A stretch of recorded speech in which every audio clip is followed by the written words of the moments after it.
আসসালামু আলাইকুম। আজকের এই ভিডিওতে আমি আপনাদেরকে দেখাবো কিভাবে আপনার টেন্ডা ওয়াইফাই রাউটারের অ্যাডমিন প্যানেলে পাসওয়ার্ড সেট করবেন।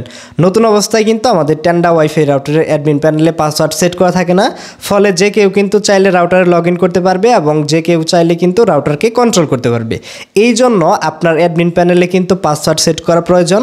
কিভাবে আপনার টেন্ডা ওয়াইফাই রাউটারে খুব সহজে অ্যাডমিন প্যানেলে পাসওয়ার্ড সেট করবেন সেই প্রসেসটাই এই ভিডিওতে আমি আপনাদেরকে দেখাবো। তাই ভিডিওটিকে না টেনে শেষ অবধি দেখুন এবং আমাদের চ্যানেলটিকে এখনও সাবস্ক্রাইব না করে থাকলে চ্যানেলটিকে সাবস্ক্রাইব করে পাশে বেল আইকন অন করে দিন। তাহলে চলুন আজকের ভিডিও শুরু করি। আপনার টেন্ডা ওয়াইফাই রাউটারের অ্যাডমিন প্যানেলে পাসওয়ার্ড সেট করার জন্য আপনাকে যে কাজটি করতে হবে, সবার প্রথমে আপনার ফোন থেকে আপনি গুগল ক্রোমে চলে আসবেন। তো ক্রোমে আসার পর এখান থেকে আপনাকে যে সার্চ বার দেখতে পাচ্ছেন, এই সার্চ অপশনে আপনাকে ক্লিক করে এটা টাইপ করতে হবে 192.168.0.1। ভালো করে দেখবেন কোনো প্রকার স্পেস ছাড়া আমি যেইভাবে লিখেছি 192.168.0.1 এইটা টাইপ করে আপনি এখান থেকে এন্টারে ক্লিক করবেন। ক্লিক করলেই দেখতে পারবেন আপনার অ্যাডমিন প্যানেলে এই জায়গা থেকে লগ ইন হয়ে যাবে এবং আপনার সামনে এরকম ইন্টারফেস শো করবে।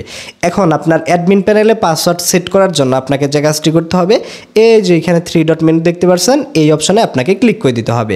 ক্লিক করার পর দেখতে পাচ্ছেন এইখান থেকে অনেকগুলো অপশন রয়েছে, কিন্তু এই জায়গা থেকে আপনি অ্যাডমিনিস্ট্রেশন যে অপশনটি রয়েছে এই অপশনের উপর আপনি ক্লিক করে দিবেন। ক্লিক করে দিলেই দেখতে পাচ্ছেন এখান থেকে এই যে লগ ইন পাসওয়ার্ড নামে একটা অপশন রয়েছে এবং এই জায়গা থেকে আপনি দেখতে পাচ্ছেন নিউ পাসওয়ার্ড এবং কনফার্ম পাসওয়ার্ড। এই নিউ পাসওয়ার্ডের জায়গায় আপনি নতুন একটা পাসওয়ার্ড দিয়ে দিবেন।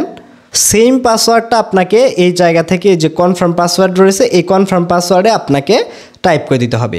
দেখতে পাচ্ছেন এখান থেকে আমাদের অ্যাডমিন প্যানেলের পাসওয়ার্ডটা আমরা এই জায়গা থেকে লিখে নিয়েছি। এখন আপনি এখান থেকে ওকেতে ক্লিক করে দিলেই কিন্তু এইখানে যে পাসওয়ার্ডটা দিলেন সেটাই কিন্তু আপনার অ্যাডমিন প্যানেলের পাসওয়ার্ড হয়ে যাবে।